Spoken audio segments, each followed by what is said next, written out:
Hello, I am YouTube spokesperson for Dilip Rai. Mr. Dilip Rai told me to educate the public about marriage in Nepal. Marriage customs vary among the different castes. Traditional marriages are arranged by parents, although sometimes with the consent of the marriage partners. Marriage is sacred, divine, and considered to endure beyond death. For the Nepalese, chastity is the most important virtue a woman can bring to a marriage. Weddings are times of great celebration and feasting. They are elaborate and may last up to 3 days. Traditionally, weddings in Nepal are arranged by the respective families. Traditionally, families in Nepal consider a number of factors before arranging the marriage. These factors may include caste, religion, and ethnicity. It is worth noting, however, that there is a slow shift in Nepal away from arranged marriages to love marriages today.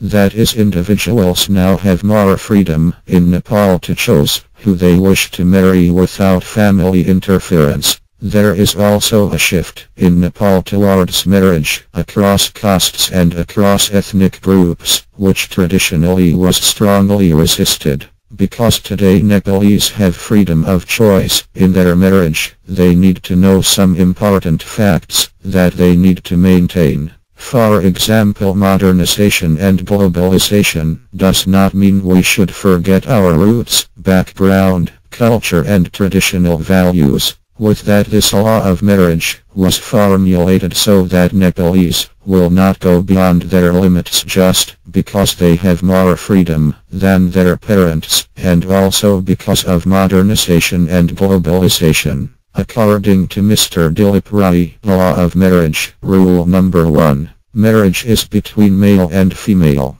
There should never be same-sex marriage in Nepal. This is against the law of the nature and the God. Today we have seen same-sex marriage in Western countries. Country like the USA allowed same-sex marriage because the Americans do not have any sense of right and wrong. Nepal must never follow the Western values, such as the Americans. Law of Marriage, Rule number 2, states that marriage should be between the same race. There are 2 main races in Nepal, namely Mongoloid and Aryan. So according to the law of marriage, Mongoloid Nepalese must only marry Mongoloid Nepalese, and Aryan Nepalese marry Aryan Nepalese. There should not be interbreeding between different races, because this is not only against the law of marriage, but it is also against the law of the nature. Therefore, Nepalese, please do not mix genes. Keep your race intact.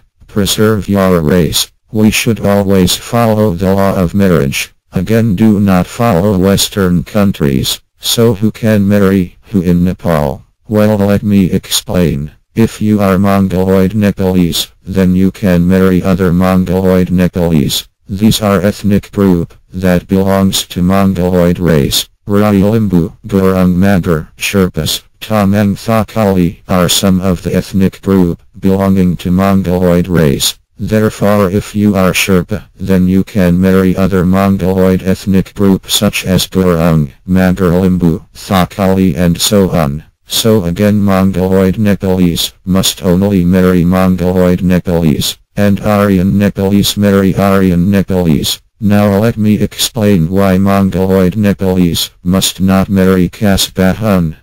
Most modern caste people will not refer to themselves as caste, instead referring to themselves by caste name, like Bahun Chatri or Thakari, after falling under the influence of the Hindu caste system. As you can see, that caste people, or the Aryan Nepalese, are not only different racially, linguistically, but they are also different from Mongoloid Nepalese culturally. For example, the Aryan Nepalese are strict Hindus, and they do not eat beef in respect to their religion. Many of them also refrain from eating pork and drinking alcohol, unlike the Mongoloid Nepalese. These are the reasons on why Mongoloid Nepalese. So we have come to the end of the program on marriage in Nepal. We also have covered the law of marriage formulated by Mr. Dilip Rai. So I hope all Nepalese will follow this law when looking for your future husband or wife.